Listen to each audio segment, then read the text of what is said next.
iPhone 11 Pro.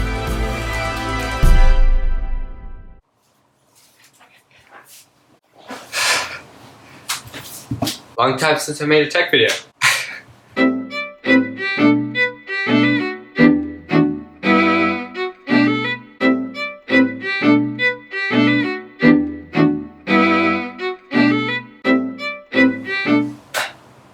I really hope I'm in focus. I'm actually using the mirror as the background to see if I'm even in the frame. Yeah, I think I am. Let's do it. So if you guys were paying attention to media or the internet, you would realize that Apple recently had an event where they most importantly released the iPhone 11s. The iPhone 11, the iPhone 11 Pro, and the iPhone 11 Pro Max, because Apple likes giving iPhone names Max at the end. But I mean, yeah, cool, whatever. So I'm gonna give you a quick summarized recap of the entire event so you don't have to go watch a 2-hour long presentation that really, yeah. Well, anyways, let's get into it. So we'll start with the beginning of the presentation. Apple has finally given a release date of the proposed Apple Arcade, which is basically sort of the subscription-based gaming service, which is set to launch on the 19th of September, literally just a week from now. It costs $499 per month, or if you're living in Malaysia like most of my viewers do, approximately 19 ringgit each month. So what you get basically subscribing and paying your 20 ringgit of hard-earned money is a subscription to over 100 free and unlimited games. Now these games range from quick action games to point of view games to maybe some arcade games even. Now the 100 games that you would be playing if you ever subscribe to the platform are exclusive to the Apple brand. That means you can't find them in any other software, any other OS, any other platform. It is exclusive to Apple.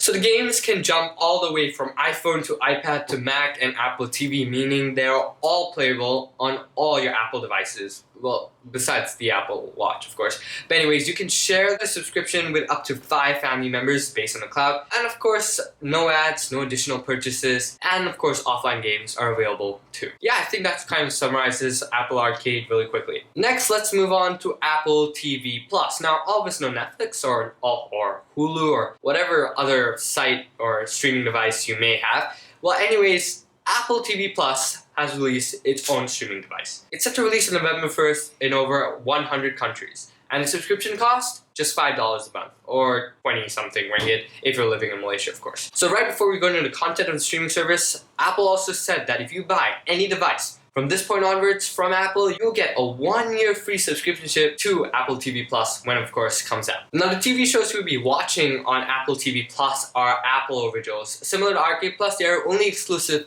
to Apple and have only been made for Apple. So streaming services such as Netflix show a wide variety of TV shows, not only the ones they produce, whereas Apple TV Plus will only show their exclusive TV shows or movies. And from the recent look at their movies and TV shows, it's quite a star-studded cast. You have people like Jason Momoa, Steve Carell, and of course other big names in the movie universe. All the content will be 4K HDR and of course come with Dolby Atmos implemented into the audio. You may download the videos and of course watch offline, and Apple promises they will release more content every single month. So yeah, sure, pretty cool. And this is where things start getting quite interesting. Apple has released a new entry-level iPad coming out this year. It is Apple's 7th generation of the iPad and has a 10.2-inch display. Though it might not be similar to the new iPad Pros that you will be seeing. This, in fact, looks like one of the older iPads that you may have seen or may own at the current period. But in fact, it has probably the largest screen ever on an iPad device. It also works with the Apple Pencil and Smartboard keyboard, of course not included in the package. The starting price of the iPad starts at $329 for the base model,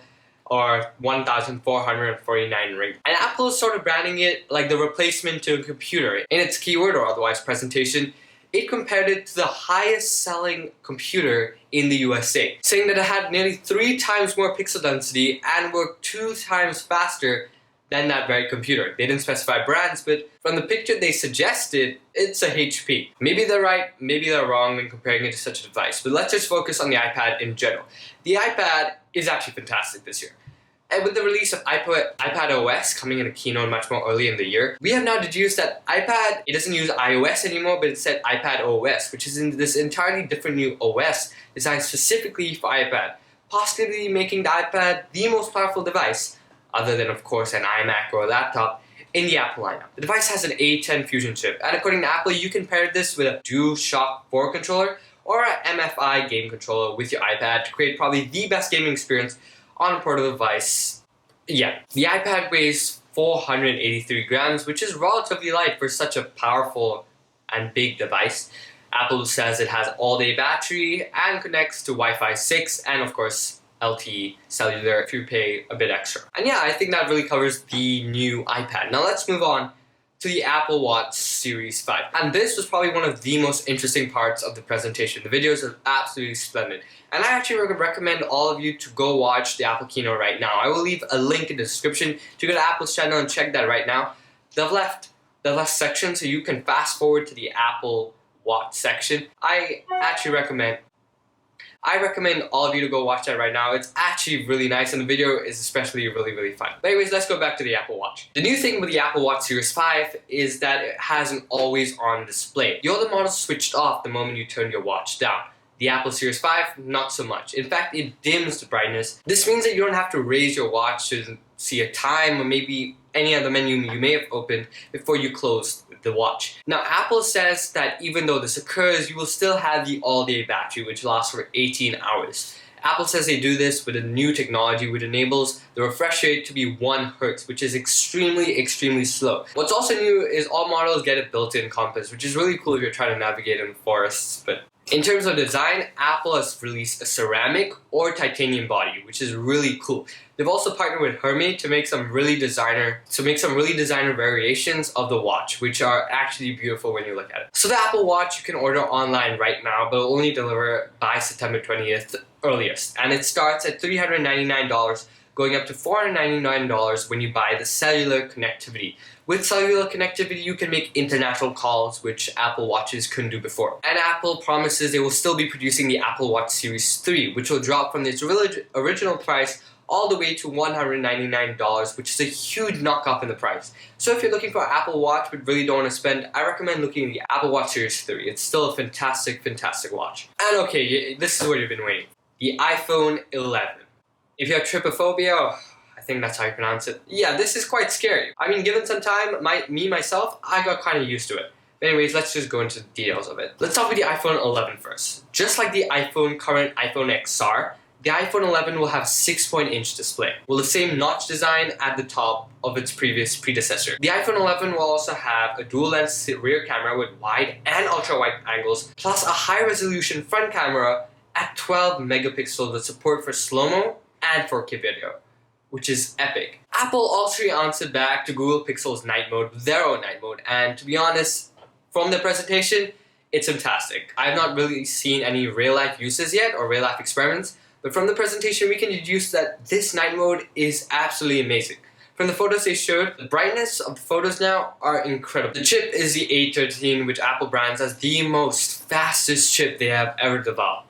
And there was a really long presentation on the process and technology behind the chip. Maybe you want to go check that out again. It's in the link in the description. The other things you can expect is quicker Face ID recognition and of course connection to Wi-Fi 6. The iPhone 11 will come in 6 colors from purple, green, yellow, white, black, and red. And it'll be $50 cheaper than the iPhone XR at $699 and up. So Apple is finally considering price.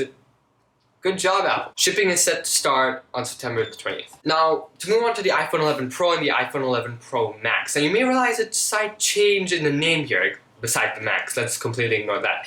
Apple's used the word Pro for the first time ever in any of its devices. And they say it's because this iPhone is for the pros of the pros. When compared to the iPhone XS and the iPhone XS Max, it has a brighter Super Retina XDR display, but in the same 5.8-inch and 6.5-inch sizes. And of course, you realize there's a third rear camera, which is placed in a rather interesting, squarish, weird design, but then again, after a while, you kind of get used to it. The third photo lens allows for 4 times optical zoom range between ultra-wide and telephoto lens. If you guys watched the presentation, the photos are crazy.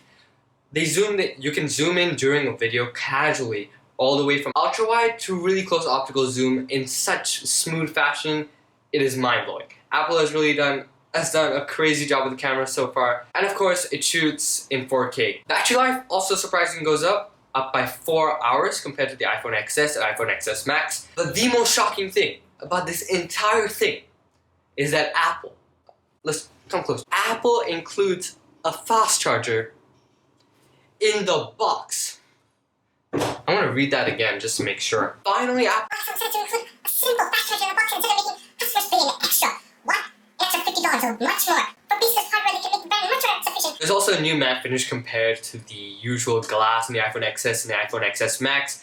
This supposedly being much more durable and much more retainable to everything you do with the phone. The colors are new midnight green, including with white, black, and gold. The prices start at $999 all the way to $1,099 for the iPhone 11 Pro Max. But of course it goes up if you include more storage and other options. And both are available for pre-order this Friday, and shipping will start on September the 20th. It's been a crazy keynote for Apple this year, releasing iPhone 11, which in my opinion is its best phone yet. Maybe not the best design scheme, but overall it has the best camera I have yet seen on an iPhone yet. But everything that I listed for you is only the basic details of the iPhone 11, and of course Apple, and of course the Apple Watch or Apple TV Plus. So if you guys want to check it out, again there's a link in my description for the keynote, and a link also for their website to go check out devices in much more detail. So I hope you guys enjoyed the video. I hope you guys maybe learned something or are in much more clear thought about the entire Apple event now. So there's one thing we can take away from the entire Apple event, the Apple Watch Series 5, I think in my opinion is the most exciting thing. iPad OS is next, and then probably the best is the iPhone 11's camera. Not even the processing unit, the camera. The camera, it is out of the box, fantastic. Design not so great, but then again, I think Apple's done a really good job here. So, thumbs up to you, Apple.